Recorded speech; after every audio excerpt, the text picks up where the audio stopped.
On a picturesque day in the countryside, Bee and Sophie are en route to a mansion owned by David, a childhood friend of Sophie's. The occasion is a hurricane party hastily arranged by David upon learning about the impending storm. Bee, feeling uneasy, is apprehensive about meeting Sophie's affluent friends as she considers herself a working-class girl from Eastern Europe.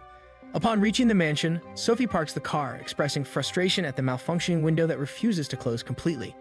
While Sophie proceeds ahead, Bee stays behind to touch up her makeup using the car's mirror, inadvertently leaving the mirror lights on. Inside, Sophie introduces Bee to her friends, including David, his actress girlfriend Emma, Sophie's ex Jordan, Max, podcaster Alice, and Greg the vet, who is Alice's older boyfriend. Despite not expecting their arrival, the group is pleased to see them, with the exception of Jordan, who aims to diffuse tension and celebrate Sophie's return after a prolonged absence.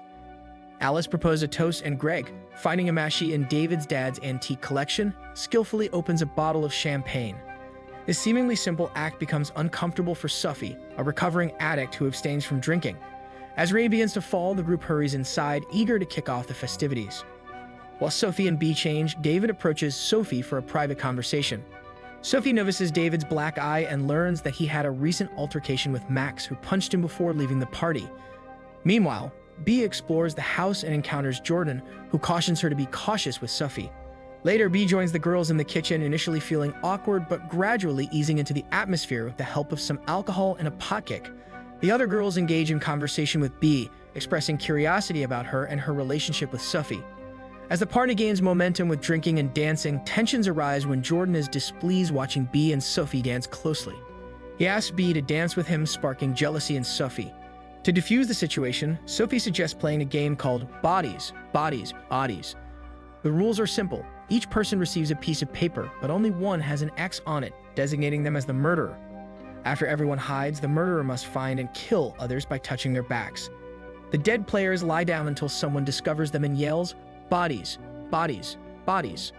Following the game, the players reconvene to discuss their suspicions. To initiate the game, everyone takes a shot and slaps the person next to them. Jordan, overly enthusiastic, slaps Bee with gusto. However, when it's Bee's turn to slap David, she hesitates, unable to deliver a proper blow despite encouragement. The game takes a dark turn when David, fueled by his earlier altercation with Max, fully punches Greg. Shocked, the group calls out David, but their inebriation leads them to dismiss the incident, and they decide to proceed with the game. As the lights go off, players use phone flashlights to navigate and hide. Bee carefully searches for a hiding spot, but before she can find one, someone yells "Bodies." The group rushes back to the living room, where Greg is playing dead. Nominations for the killer ensue, with David accusing Emma and Jordan retaliating by accusing David. This escalates into a real argument about their relationship and lack of intimacy. David, fueled by anger, bullies Emma, mocking her mental health and causing her to cry. In response, the group votes David as the killer, leading to a furious outburst from him before he storms out. With the game over, the girls decide to stick together, continuing to drink and share slaps outside. The storm worsens, causing a power outage with a sudden flash of lightning. The girls stay composed and devise a plan. Jordan will check the breaker, Alice will find flashlights before phone batteries die, and Sophie will look for David. Bee, with nothing else to do, decides to wander around the house again. In a room connected to the backyard, she is shocked to witness David falling against the window, bleeding from his neck. The other girls witness the scene as well, rushing outside to check on him, but David is unresponsive. Due to the storm, all phones, including the landline, are down. The girls decide to use Sophie's car to reach a nearby town and seek help. Unfortunately, the car's battery is dead due to Bee leaving the mirror light on, and it's the only car available since the rest of the group came with Max, who took his vehicle when he left. With no other options, the girls return inside. While searching for a generator, Jordan discovers a blood-covered mashie. Alice develops her theory, suggesting that Max returned during the night without informing them, leading to another fight with David. This altercation apparently stemmed from Max confessing his feelings for Emma during their initial argument, induced by mushrooms. Amidst the argument, the girls realize that Emma is missing.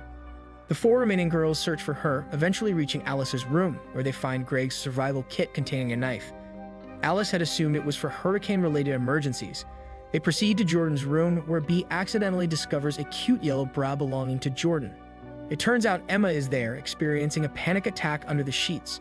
After taking her medication, Emma is ready to rejoin the group, and they set out to find Greg. In the mansion's gym, they locate Greg, who explains that he didn't hear anything due to wearing a therapy mask and headphones while meditating. The atmosphere becomes tense as the girls act warily around Greg, with Jordan even threatening him with his own tool, demanding an explanation for the go bag. When he realizes the gravity of the situation, he takes a tool from Sophie, urging everyone to calm down and put their weapons on the ground. To be fair, he places the tool down too, but Jordan and Emma seize the opportunity to confront him. Alice, still believing Greg didn't kill David, reacts with fury, while Jordan points out that statistically, Greg, being a veteran, had the highest chance of getting violent. An argument ensues and B, struggling with the consequences of her actions, vomits all over her clothes. Sophie sends her to their room to change, and alone, B relapses, consuming a substance she had avoided for a long time. Sophie, Jordan, Emma, and Alice regroup in the living room, sparking another fight over the Max theory. Emma, crying, runs out of the room, prompting Sophie to search for the strong substance David had hidden in his room to offer it to Emma along with an apology. Surprisingly, Emma kisses Sophie before leaving to take the gift in private. Alice begins searching for everyone. She trips over something on the ground, screams, and discovers Emma's body at the bottom of the stairs. Jordan and B rush to the scene, with Jordan suggesting Emma might have tripped. However, Alice is convinced someone pushed her. In a desperate search for answers, Jordan and Alice join forces to accuse B, an easy target, as the outsider. Jordan reveals that she couldn't find B on the list of Utah State graduates, the university B claimed to have attended. B, who discovered David's body and killed Greg, becomes the prime suspect. Alice and Jordan forcefully cast her out into the hurricane, locking all doors behind her. Unable to find a way back inside, B seeks refuge in Sophie's car, breaking in through the window that never fully closes. Inside, she discovers a shocking item in Sophie's bag, cute yellow underwear matching Jordan's bra. Enraged and determined to expose the real killer, B looks through a window and witnesses Jordan stealing a gun from David's dad's collection. After finding a pet door to re-enter the building, she warns the trio about Jordan's gun. Jordan empties her pockets, revealing only her phone and the paper marking her as the game's killer. Despite accusing Jordan of being the actual killer, B's credibility is questioned due to her earlier lie about attending Utah State. In an attempt to regain trust, B explains that she did attend Utah State, but had to drop out to care for her mother, who has borderline personality disorder. Sophie forgives B, and they embrace, infuriating Jordan. In her frustration, Jordan reveals the hidden gun and points it at the group, claiming B is a psychopath. Sophie defends B, but Jordan argues that they didn't even invite her.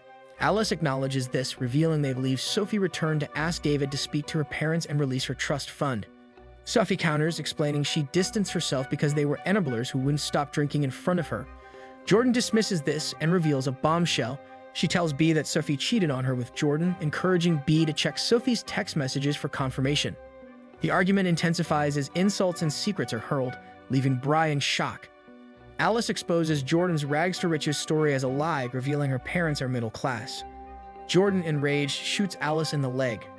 In Alice's eyes, this confirms Jordan as the killer, leading to a struggle for the gun that ends with an accidental, non-lethal shot. Jordan, still armed, climbs the stairs to avoid Sophie. Concerned for Sophie's safety, B intervenes, starting another fight for the gun. In the scuffle, B pushes Jordan off the staircase banister, resulting in Jordan's death. In her final moments, Jordan urges B to check Sophie's text messages. Sophie denies any wrongdoing but behaves strangely, causing B to fear her. As the storm subsides, B hides from Sophie overnight. In the morning, they reunite, and Sophie confesses to giving Emma an illegal substance that caused her fall. Disappointed, B pretends to comfort Sophie to gain access to the gun, using it to demand Sophie's phone. Initially resistant, Sophie takes out her phone as a distraction, attempting to reclaim the gun. Another struggle ensues, leading to both girls falling into the pool. B emerges first, discovering a phone on the ground only to realize it's David's. After unlocking it, they find the last video David recorded, proving his death was an accident while attempting mash-it tricks for his followers. Coming to terms with the pointless deaths of the previous night, B and Sophie are left in shock. Max returns, inquiring about the events. Uncertain how to explain, B points out her phone has reception again, concluding the movie. Make sure to subscribe and turn on notifications so you can watch more videos like this. Thanks for watching.